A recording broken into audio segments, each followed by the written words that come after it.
I'm Michael Krasny, and I want to welcome you to another episode of Gray Matter with Michael Krasny, a weekly podcast of deep dive interviews with national and international authors, journalists, tech and business experts, artists, scientists, entertainers, and opinion shapers. And you can become a member of this podcast simply by going to graymatter.show, and that's gray with an E. You can stream us live at 11 a.m. Pacific time on Fridays when we include your questions and comments, and we do invite them. We want to remind you, a wide range of intellectually engaging and timely topics, distinguished by high-level content and technical excellence. Our guest this episode is a man described as one of the most influential people in the tech industry. Uber was initially created in front of him. Siri was launched in his son's bedroom, and he was the first to ride in the first Tesla with Elon Musk, and the first to buy an iPhone at an Apple store. And you see him now wearing an Apple shirt. We'll talk about that. Let me describe him for you. Futurist, blogger, author, tech journalist, tech evangelist, and former Microsoft strategist. Robert Scoble is our guest for this episode, and his CV includes Fast Company, Rackspace, Podtech.net, educated at San Jose State. He's still down in Silicon Valley. We welcome the founder, back in 2000, of Scobleizer blog, Robert Scoble. Good to have you with us. It's good to be here. But I thought we'd begin by asking just a simple question of you. You still see yourself as a tech evangelist. What is the faith in technology in light of all of the downsides of technology? Well, I was Apple's first child laborer, and I fell in love with new technology by building Apple II motherboards way back in 1978, and that's continued to this day. All technology has a good and a bad, right? Cars kill 40,000 people in America every year, yet we all drive.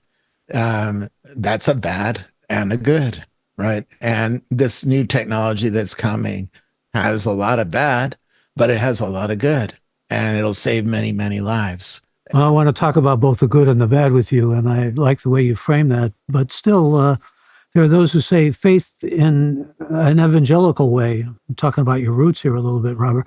I am in Silicon Valley, so I'm surrounded by new technology and people who build it.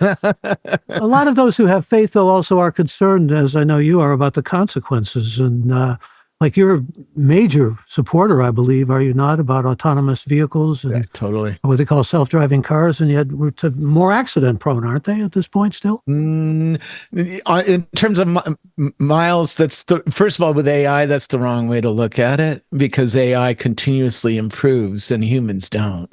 And so even if it starts by killing more people per mile at the beginning, that won't last very long because it gets better and better and better. My Tesla, when I got FSD in 2018, it could barely keep in the lane on a freeway, couldn't change lanes, couldn't take off ramps, couldn't go through stoplights, couldn't do anything. Now it's driving me all the time through everything, right? So it's does it still make mistakes? Yeah, but the mistakes are going down at a pretty constant rate. So you start saying, well, how long will it be before it is perfect? 2 years, 3 years? Well, you've made some projections. I want to look at the projections that you've made. But now Waymo is out there in Phoenix and in San Francisco, very much present and so forth. Yeah, and we're not hearing stories about Waymo's crashing into things. There's lots of them in San Francisco, right? Yeah. At this point, no. But you're talking, for example, about 2028. That was a year you focused on in some of your writing. You're saying there aren't even going to be that much Uber or Lyft at that point. They're going to be all robo-taxis. And we're talking about scale and cost here too, though, aren't we? Yeah, well, scale and cost. The cost is less because there's not a human in the car, right? My Tesla sitting in the garage right now is costing about $2 an hour just to sit there. You add a human to it, goes to $20 an hour, right? So, and that's at Uber or a Lyft, and that's cost, right? They charge you if you rented an Uber and said sit here for an hour, they charge you about $60, or take me to the airport, which takes an hour. It costs about $70, right? Robo taxis eventually will be cheaper than that. Waymo actually is a little bit more. They're about 20% more than an Uber drive in San Francisco, but it's a way better experience. You have a positive attitude, though. I mean, notwithstanding that, I don't mean to say that in any skeptical or negative way, but for example, I was reading something you said about a lot of people complain with Teslas about waiting in line if they want to drive, say, from Northern California to Southern California. You said, hey, listen, I got 3 sons. They have to stop off for food, have to stop off, for bathroom purposes and so forth. It's not that big a deal. And you kind of write it off. But you hear people complaining like crazy. If you drive down to Los Angeles from San Jose, you stop at Harris Ranch and go get yourself a hamburger. By the time you're out, your car is completely charged, and they have, I don't know, 70 stalls now, and there's never a line there. So, But you're bullish on Teslas and on all this technology. There's a gas station right next door. It takes those people 5 to 10 minutes to fill up their car, you know? Well, you're also talking about humanoid robots, though. We've been hearing a lot of projections along those lines. I've been visiting a lot of companies lately. Well, this is Musk too. Ominous. What's his robot's name again? Optimus. Optimus. Excuse me. Yeah, I mean, Yeah. There's a lot of faith in the idea that, again, scale and purpose is going to move forward with this. Yeah. We're going to have robots not only in factories and businesses, but in homes with. Eventually, there's so much demand, and my brother wants a couple of these, and he's willing to pay $100,000 a piece for them. Because he runs a bar, and there's a lot of people like him who want a little extra help from a robot, right? It's going to be a while before it gets into our homes, but it's not far. In the next decade, I think I'll have one. You can already 3D print one. There's a Y Combinator company here in Palo Alto that's 3D printing a little 4-foot high humanoid robot, and for about $8,000. So, you can put that on a credit card if you really wanted to. I thought they were around 20,000. This is a cheaper one, a smaller one, 3D printed one. If you're building an Optimus right now, the real cost is all the R&D that you have to do to get the models running. And they're going to want that money back. So let's say it's going to start pretty expensive for using it in a factory or some sort of business, right? That demand will get filled first because they have the money to pay for these robots at a high cost. But we can see the cost of actually buying the electric motors for the fingers and the carbon fiber and the steel for the hands costs less than $10,000. So you were writing about their becoming pals and trusting, and pizza delivery comes, then they'll come in and set the table for you. There's a robot who'll do that after it delivers the pizza. I asked one company, can it throw a football? And they argued about it for a while. I said, our hands aren't good enough for that yet. Can't put the spiral on the football, but they're thinking about it. Because they want their robot to do weird things like that too, right? Particularly if it can throw a football accurately, it can do a whole lot of other tasks in your life. So look out, quarterbacks. There'll be a roast for a robot like a Tom Brady one day, huh? It might start at Tom Brady, right? Because some kid will take his robot out in front and throw football every night and learn how to throw a football or catch a football with his robot or her robot, So, you're wearing your Apple shirt. It's a very colorful shirt. Is there still a feud going on between Musk and Tim? Do you know? There's always a feud, and if there's not one, they start one just to aggregate attention. I was given a panel one time, and Mike Arrington, the guy who started TechCrunch, turned to me and goes, "Now you realize it's our job to entertain people. So what are we going to fight about?" So it's theater. It's not real. A lot of it, or is that what you're saying? There's real. I mean, oh man, you could ask ChatGPT about this. Ask ChatGPT what's up with the Apple feud with Google, for instance, and it lays out how Google ripped off Apple's iPhone and started Android, and how that really pissed off Steve Jobs, and how that caused a whole rift between the two companies. And Apple had to make a deal for the back end for their new AI. Well, did they make a deal with Google? No, they went with OpenAI. That's pretty distasteful, but it's less distasteful than doing a deal with Google for some of these executives, because they remember Steve Jobs and how pissed off he was. I mean, that's part of the history too, isn't it? But you're bringing up something.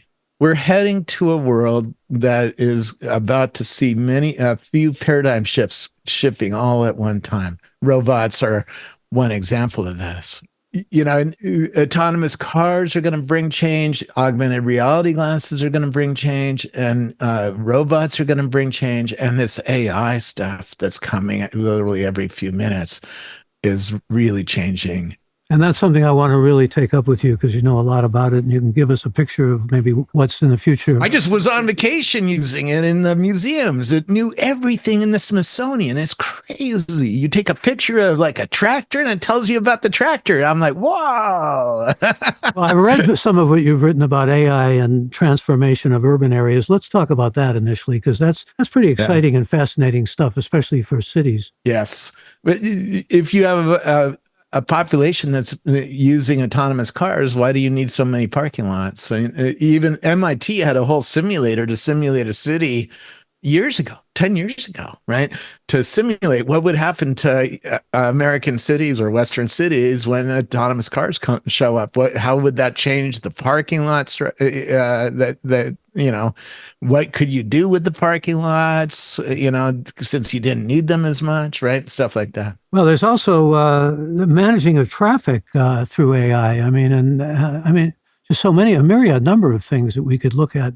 It's going to change the whole urban picture. That might work in every city except Washington, D.C. In Washington, D.C., I don't know if you've ever been there, but it's a grid, and they time the lights. So you get stopped at literally every light for minutes.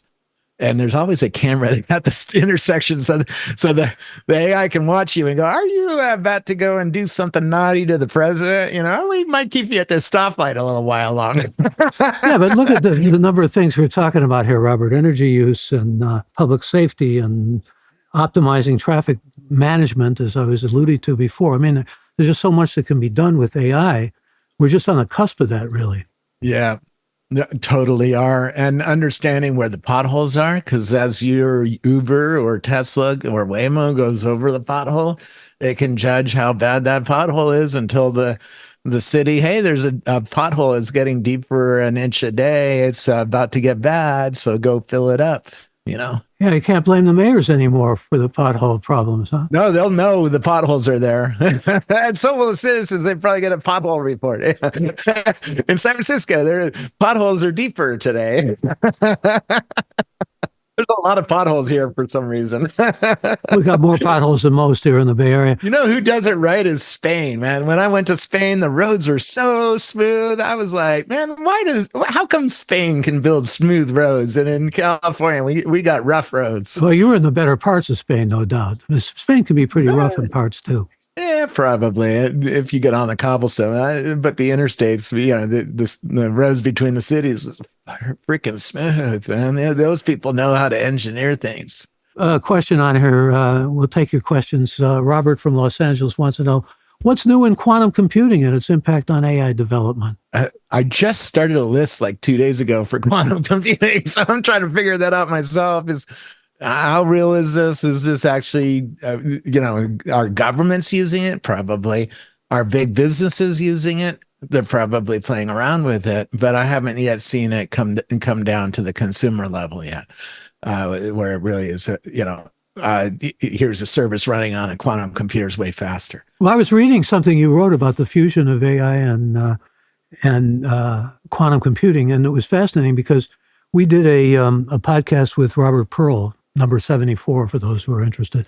It was all about ChatGPT and the future of AI with respect to medicine and healthcare. And there's a lot going on there, isn't there? Oh, totally. There's something like 600 companies, I don't know, hundreds of companies that are doing AI in healthcare. And you're about to see a real revolution. Dag Kitlaus, the guy who started Siri, he's building a new company called Reba Health. And you put your finger on an iPhone camera, right?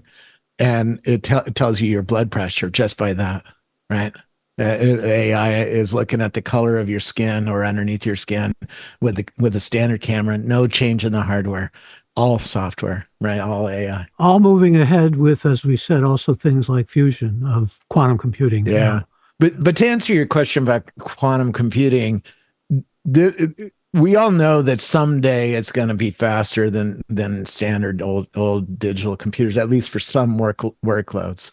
I think we're getting close to that. I'm starting to see a new excitement in the research community, but it's still a little out there. Is it 2 years? Is it 1 year? Is it 5 years? I don't know, but it's coming.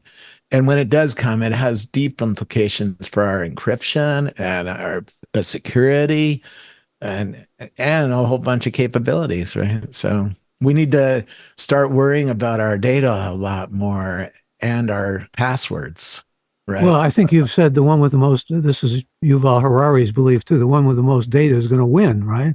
In AI, that usually is true, yes. Yeah. Yeah. And what about, we're talking about, let's talk about the future of privacy as long as we're dealing with the future and all this with AI. What do you Yeah. see? What do you envision? See these lights behind me? Yes, I do. They have a computer and they have a microphone, and they're from China. So in this room, I don't think I have any privacy. And you shouldn't worry about the lights. You should worry about the Macintosh, because the Macintosh has a thing called Limitless running on it that's listening to this call, and it makes a transcript, right? And then it summarizes the call, and then it sends me notes. Like if you give me a task in this call and say, here's a homework project, it'll put it on my notes, and put it in my task list. What is privacy in this world? There is privacy, at least in this world, because Limitless records everything on my local Macintosh and doesn't talk to the cloud. So the consumer is going to have to understand, is this running locally? Is this storing the data in a place where you have control of it, where you have some sense of privacy? But we're going to give all that data to another AI to talk to it about our work. Right. If I had the ability to give the entire data store to like Google Gemini, I would. Google already has all my other data, right? It already has all my Gmail, my calendar, my contacts. It's got everything. Everything. Yeah. Everything. And now that I went on vacation and took pictures and sent them to all these new large language model systems like Anthropic Claude or Chat GPT, it understands everything. Everything. Take a picture of what you're eating, it tells you about it. Take a picture of, a wall in the Holocaust Museum, it knows what wall you're shooting. Right? It's like, oh, most people haven't really figured this out, that the AI knows everything. Question from Samantha in Tampa, Florida. How do you stay informed about the latest technological advancements and trends? I know you've been asked this a number of times. I try to interview an entrepreneur every day. That's one way. I have 100,000 people on my screens, all split up in lists on X.com. I use X Pro. I don't use the standard iPhone app that much. I use X Pro, so I can literally watch, like everybody who's running an AI company, 4,000 of them is in one column, and new things pop up at the top, and I can just sit there and I don't have to refresh. It just continually, it's like the Matrix. And yeah, that's one way. I talk to a lot of people.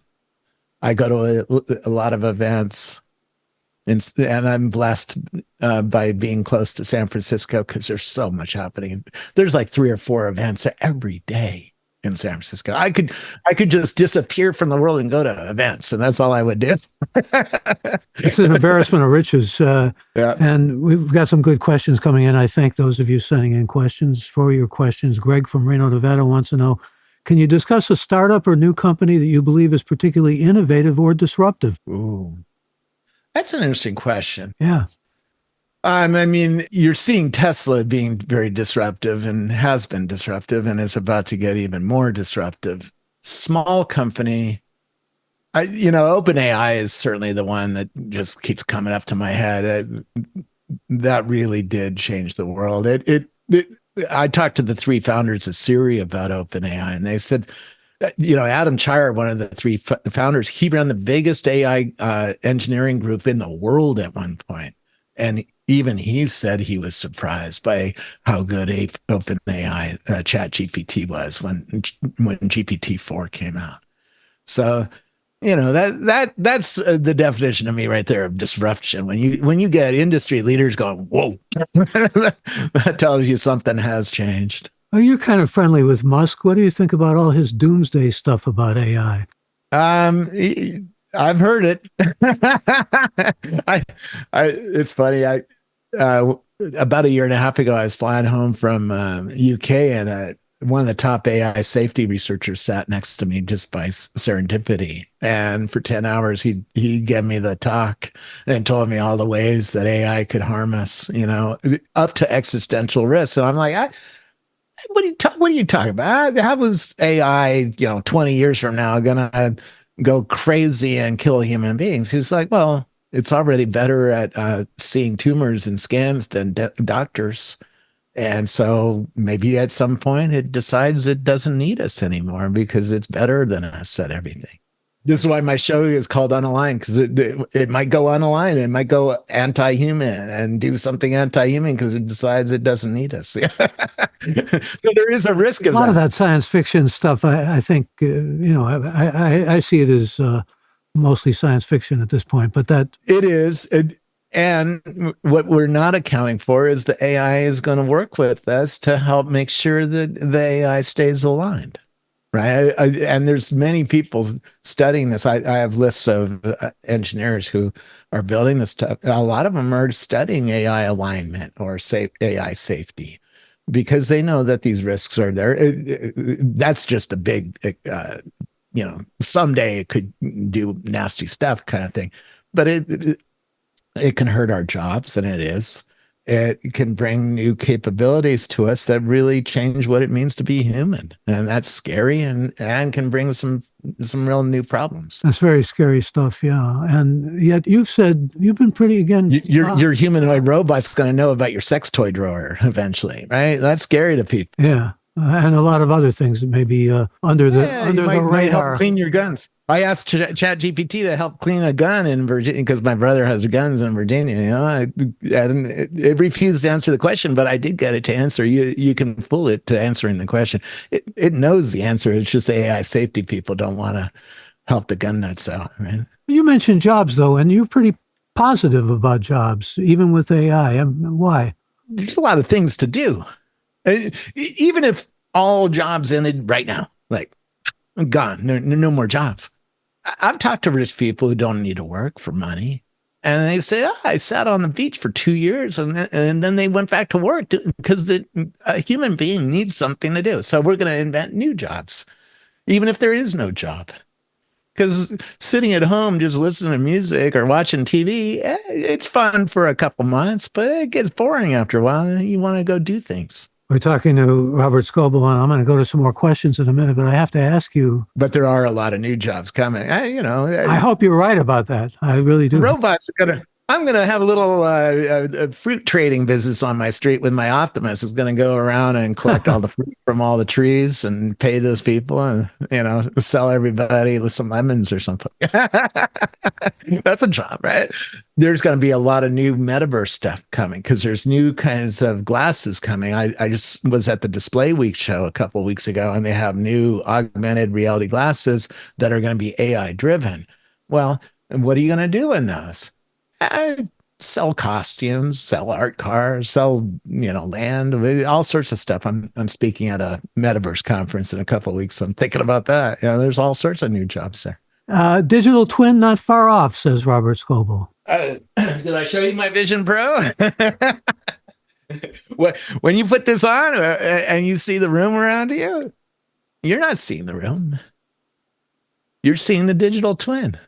You're not seeing any reality. If the device goes off, you can't see reality. It's black. But when you're talking about digital twin, you're talking about something far more substantial even, aren't you? You're talking again about...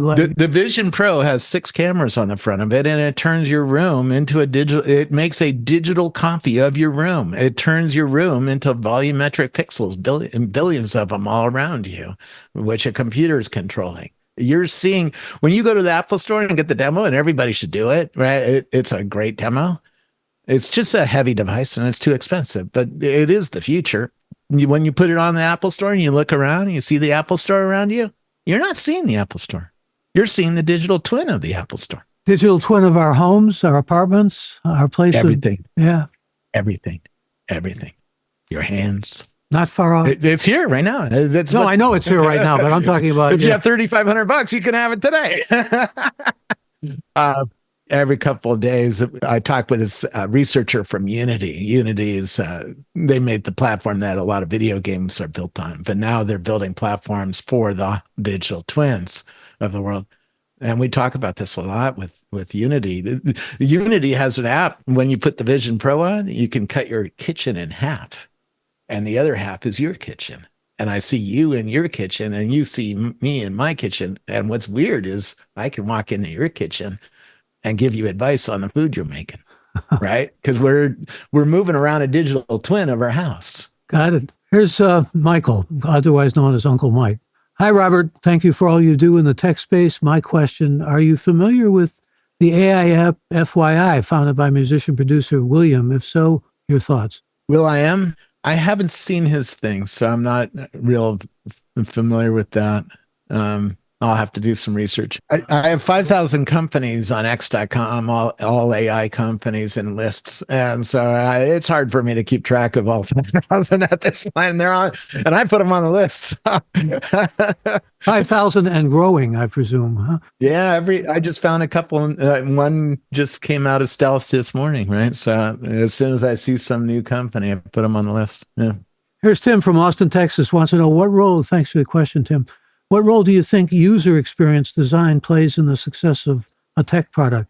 Huge. I worked at Microsoft, and one day I worked at the support lines, taking phone calls from customers.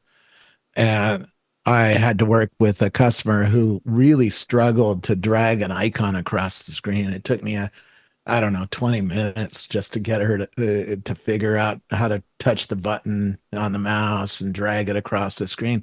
That's hard for a lot of people, right? We in the computer industry, we learned that like 40 years ago. So we just take it for granted. You push the button and you drag an icon. But for some people, that's really tough. So user interface plays a huge role in making a popular product. And the user interface that AIs are going to bring is like next level. There was just a conference of AI-driven user interfaces, and the AI could make a whole menuing system live for you, right? And present you new kinds of menus or new kinds of pictures or new kinds of charts or new kinds of buttons or new kinds of whatevers. This is a new field of user interface that's AI-driven, and that is going to bring a lot of people into computing because they can get the computer to talk to them in the way that they want the computer to talk to them and that they use best. If it's with your voice, no problem. If it's with a menuing system, no problem. If it's in a different kind of language, right? Because the LLMs can translate to, 101 company said 126 different languages already, including emojis. You can send an emoji to the chat GPT and it'll give you an answer of what that emoji means, right? Adding languages every day, too. I mean, finding languages, for example, that we thought were lost, and that's a really exciting area. Here's one. I'm reading this machine learning book that Francis Scobleizer wrote. It has a lot of math in it, right? A lot of equations. I don't understand that stuff. I take a picture of the book, the page that I'm reading, send it to ChatGPT, and I say, hey, ChatGPT, can you read this book as if I was 12 years old, right? And talk to me in like 12-year-old language, or if that's too advanced, 8-year-old language, right? And it does. It translates the math. Well, what Francis is trying to do here is this, and it explains it to you in common language. So if you can do that with a machine learning book, you can do that with the Bible.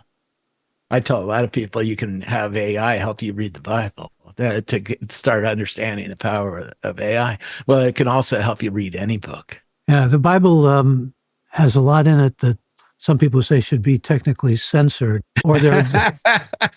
Well, that's one argument.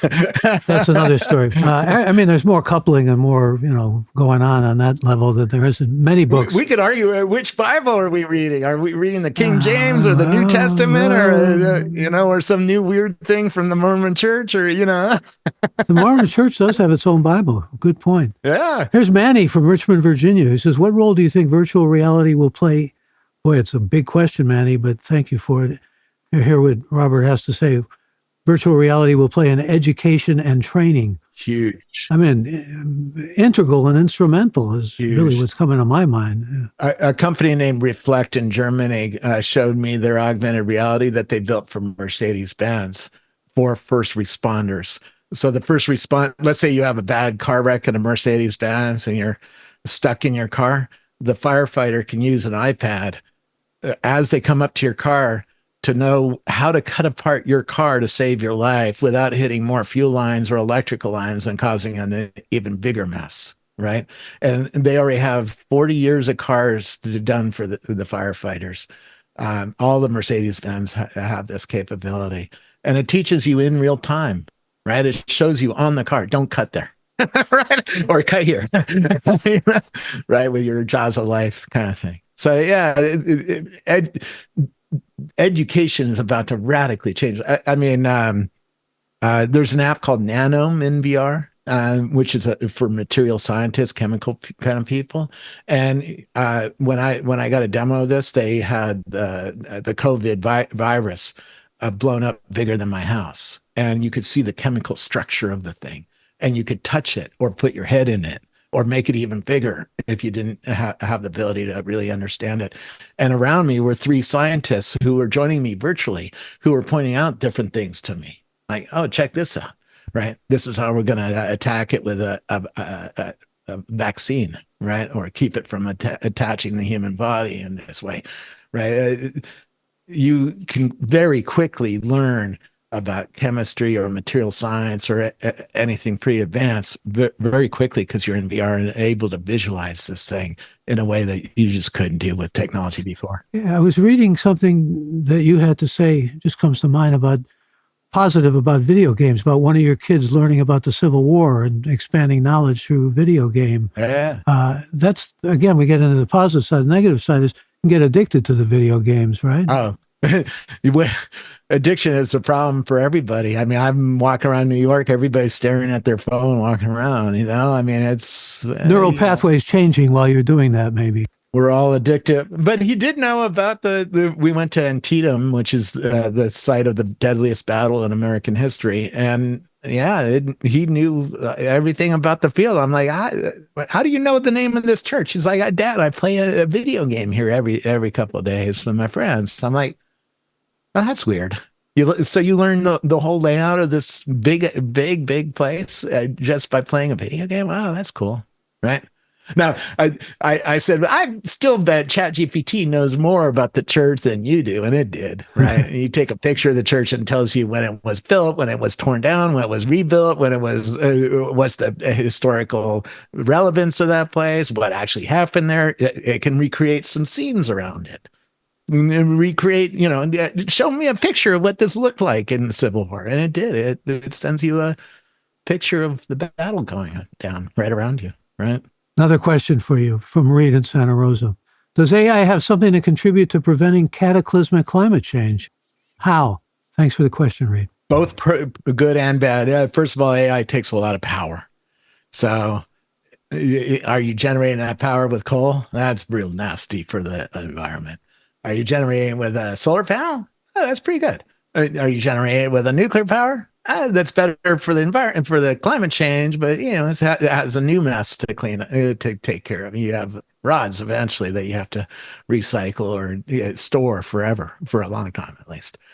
So there's always a good and bad, but once we pay for the power and do that, it will help us a lot in trying to figure out what to do about various things, how to come up with new machines that'll pull carbon out of there, right? Or keep carbon from going in the air from a factory, right? So many ways of talking about AI and trying to look in the crystal ball and seeing, what kind of impact it's having now within the moment, but let alone in the future. Just wondering about something else. I've been reading a lot of stuff that you've written and a lot of interviews that you've done and so forth, and kind of a bigger picture question that piques my curiosity. You were talking about, and we're on the same wavelength with this, the need for a new GI Bill. I'm with you 100% on that. But you also said we need a new American dream. Yeah. And as a longtime serious student and professor of American civilization and culture and so forth. What do you mean by a new American dream? My dad escaped poverty by going in the army and getting a GI Bill, which gave him the wealth to get a PhD at Rutgers University. Right, that's not cheap. Going to Stanford today for your kids is $70,000 a year. Right, most families don't have that kind of wealth to send their kids to a good school. If you're going to have a truck driver that loses his or her job because technology comes along and does the job better than they do, and it's coming sometime soon, certainly in the next 15 years, then we need a new dream for that person. We need a way for that person to be able to retrain at minimum. Right. There's plenty of jobs right now. So maybe someday there won't be any jobs. And then we'll have to get into the guaranteed minimum income and keeping everybody afloat. Maybe the robots are all paying us some money because the robot took our job and they're being taxed or whatever. But selling that kind of dream to Americans is really difficult because most Americans are like, that's socialism. I don't want to support that. Right? That's anti-American. That's dismal. And they're right. If you go to where we put the Native Americans and reservations, they get a little bit of guaranteed minimum income. And it's a dismal place to be. A lot of alcoholism, a lot of hopelessness. Humans need a mission, need a job, need purpose to do, purpose, right? Even if you're not getting paid, you need something to do. So I'm like, is there a better way to do this? Go back to, what took my dad out of poverty was the GI Bill. You got to give a truck driver 4 years to get his or her together and go and learn something new. And not have to work 3 jobs to put food on the table, right? Because you can't go to a school, you can't go to university and get a new degree if you're having to drive Uber car for 12 hours a day just to put food on the table. So you're talking about a socialist new American dream, maybe in part, aren't you?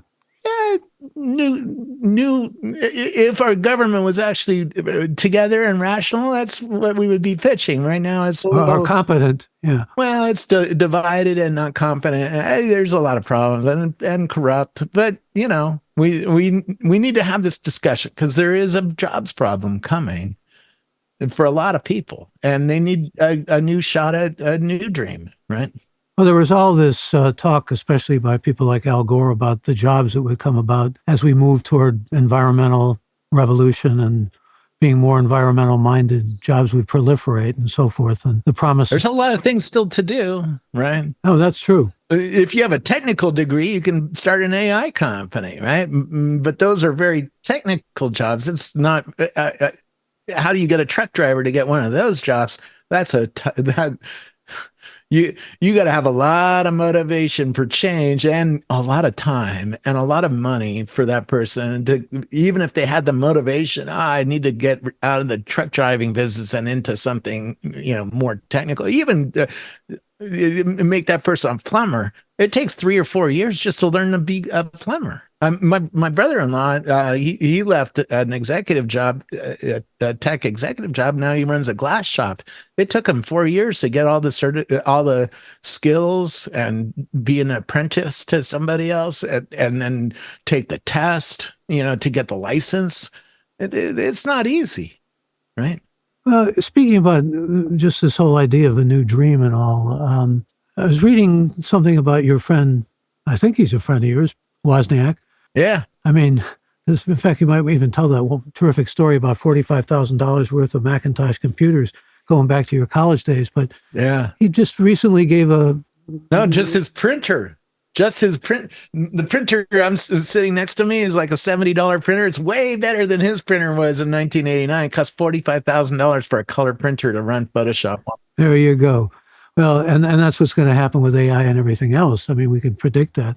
But I'm just thinking about Wozniak because he just gave a commencement speech in Colorado, and he was saying, I don't want to necessarily, here you're wearing your Apple shirt, I don't want to necessarily be remembered as the co-founder of Apple. What I want to be remembered, what I want to cherish in my life are the times I laughed, the pranks I did, the jokes I pulled, those kinds of things. Yeah. I mean, it's an interesting philosophy in terms of, what's the American dream? It's not founding a company, as he puts it. It's what you get out of life in terms of joy. I bug him. I'm like, hey, Woz, did you ever think you were going to start the largest Pilates company in the world?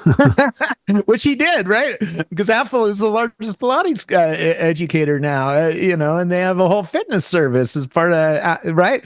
And he's like, hell no, I didn't have any idea any of this would come. Who can predict? But he is a funny guy. He had a joke line back in the 70s. You could call his joke line and he'd pick up the phone and tell you a joke and then hang up, What do you fear about AI? I mean, you're all bullish about it and optimistic, but like we said before, there's the consequences. When we get into the Neuralink world, and that's coming, right? We already know there's one human being with tens of thousands of wires on his brain that is integrating with a computer. And when you put wires on your brain, you give up free will. That's a big statement. We talk about this a lot with Dylan on his VR consciousness show on X. You give up free will, and that means that something else can control you, right? I saw a brain surgery where the patient was awake and the surgeon was probing the guy's brain, and the patient's hand went up involuntarily. So if I have access to your brain, I can make you do things and you can't stop it. You can't control it. You're just doing the thing, right? Because you're a human machine. Most people haven't figured that out, but we're all a machine. We're very, very different than a computing machine, but we're still a machine. And if we hook wires up to you, you don't have free will anymore. Elon can make you do things. Since you mentioned Elon making us do things, can I get you on record about X and what you think about the changes under him? I'm still waiting for the good ones. The news feed is getting way better. The AI is really starting to improve things, in a small way, maybe at first, but we can see things are getting better there. OpenAI, ChatGPT really is the first everything app I've seen, right? You talk to it about everything. You take a picture about everything, and it knows everything about what you took a picture of.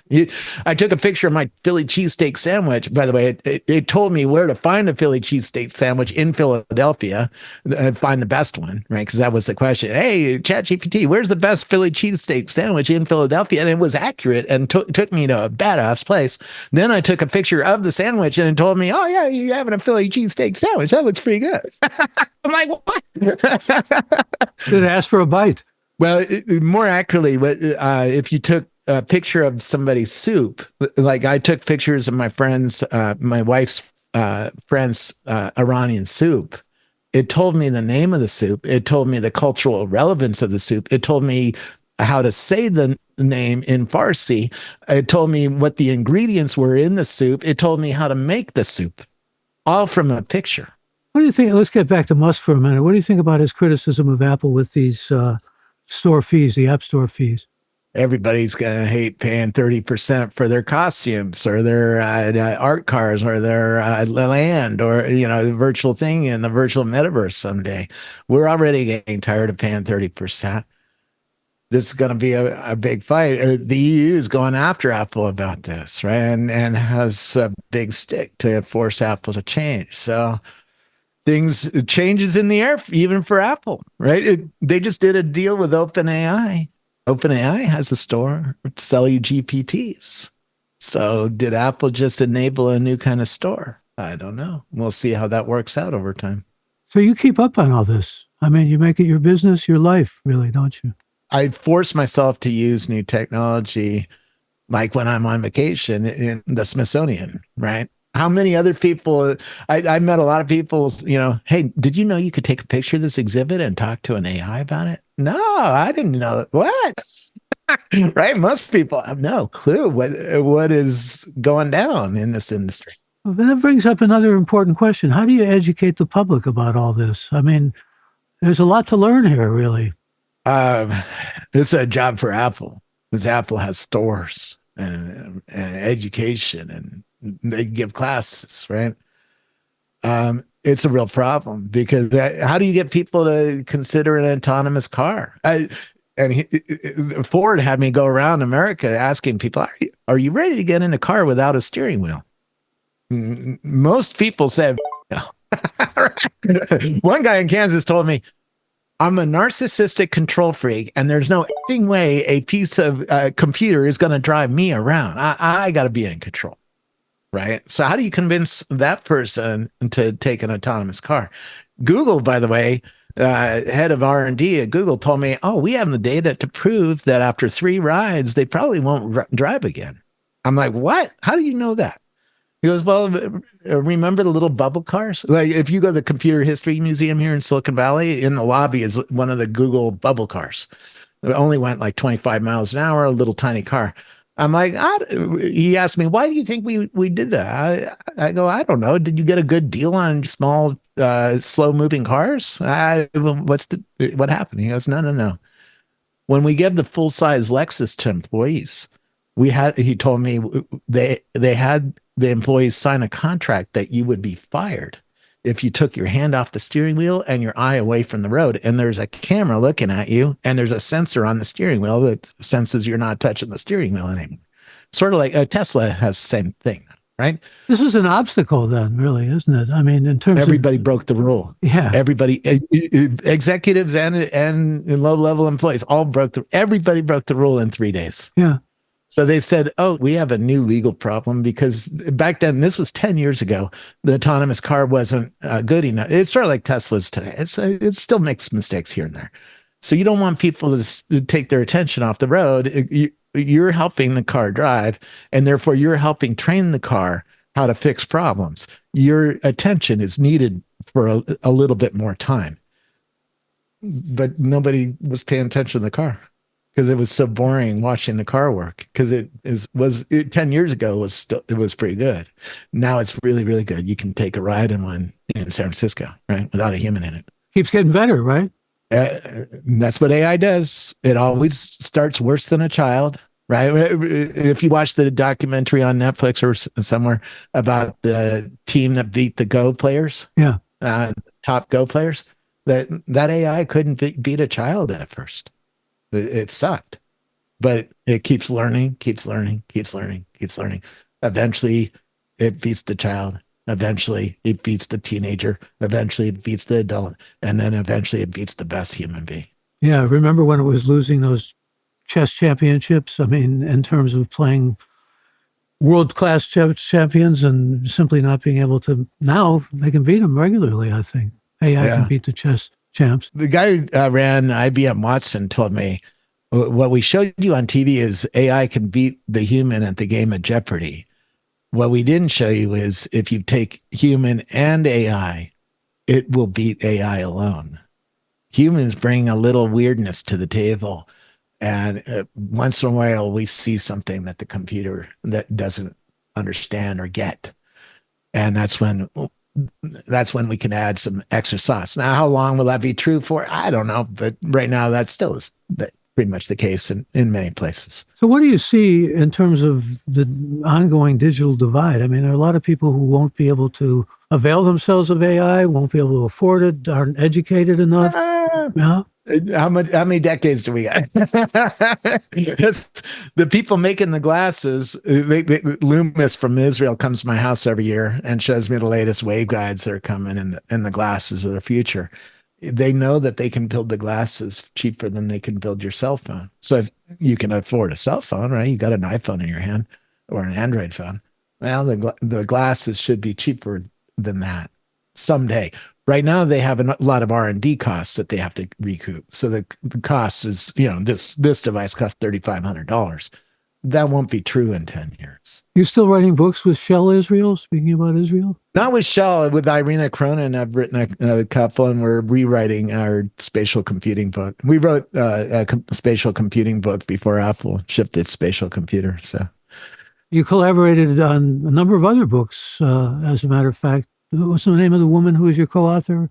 Irina Cronin. Yeah. We wrote a book on the metaverse together. Yeah, we have fun. You did a few books together. Seeing the future. Yeah, she's really good at analyzing companies. She has a talent for that. Are you hired still for that kind of work? Yeah, we're doing one right now for Pact, big book publisher. What are you doing? We're rewriting the spatial computing book, the Infinite Retina. Because now that Apple's out, and things have changed, and now robots are really coming along, and this technology is really coming along. So now you got to say something new than we said 4 years ago or 3 years ago. What's most exciting to you now with AI? I still am excited about the autonomous cars. Two of my best friends in high school died in a car wreck. So I've studied safety and driving for a long time and interviewed Ford's head of safety and had the first ride in the Mercedes autonomous car and had the first ride in the Tesla. For a long time, I studied automotive innovation because all the R&D labs from all the car companies moved to my neighborhood. When I grew up, that was not true, right? There was no car companies here in Silicon Valley. They're all here now. Mercedes, GM, Kia, Ford, they all have their R&D labs here because this is the race to get an autonomous car done. Are you fearful about hacking with autonomous cars? It's funny. I asked the Mercedes engineers, why aren't you putting a computer in your glove compartment like Tesla has that runs the car and can always update and always upload data to the cloud computing to tell it all sorts of, we're scared of getting hacked because we're Mercedes. We're a global corporation. But have you heard of a Tesla getting hacked? Not yet. Here and there, but not in a big way. Because no, that's what I was talking about. Not in a big way. No. Yeah, because the engineers have made it very hard to hack. For instance, if the computer says turn right, another system is watching the sensors to make sure that the car actually turned right. If you hacked it to turn left instead of turning right, put me in a wall or something, the car would know something's wrong because it didn't follow the directions, right? And that system makes it, and others make it very hard to hack.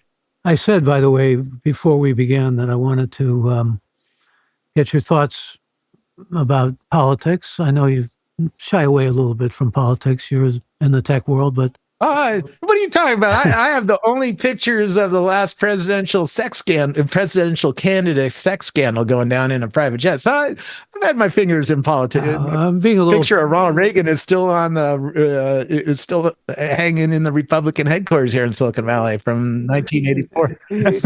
Yeah, I'm being a little facetious with you, Robert. You could have sold those photographs for a nice profit. Maybe. But I'm thinking, well, if I'd known, this is a lesson for journalists. Sometimes you take a picture of two people and you have no idea that's an international news story. You see AI affecting photography, by the way? It's got to. It already is, right? Oh, deeply. Yeah. I mean, it's already making all your iPhone pictures better, right? When you take a picture with your iPhone, AI is making a little chip actually make a nice looking picture, right? So already AI is affecting photography. But what's about to come now that if you go to Yosemite National Park, you take a picture of Half Dome, your AI knows you're taking a picture of Half Dome and knows where you're standing just from the picture without looking at any of the other sensors. So if it can do that, can't it recreate the whole valley around you with a single picture? Can't it tell you where to stand to take a better picture? Because I know if I took you to Yosemite, I could tell you that, right? I could say, stand at this bridge, you'll get a nice shot of Half Dome. Stand at this place, you'll get a nice shot of the Yosemite Falls. I've taken all those pictures, right? Ansel Adams' son walked me around Yosemite National Park telling me where his dad shot pictures. That'd be another one. Take me on the Ansel Adams tour. Tell me where Moonrise over Half Dome was shot. It'll tell you right where it was shot just by looking at the picture that, there's ways to do this now. Increasingly more difficult for commercial photographers, though, no? If you talk to Annie Leibovitz about photography. I haven't in years, but... she walked me around her gallery, or anybody of doubt, there's still a human skill to bring to bear, right? Look at how Trey Ratcliffe, famous photographer, is using AI.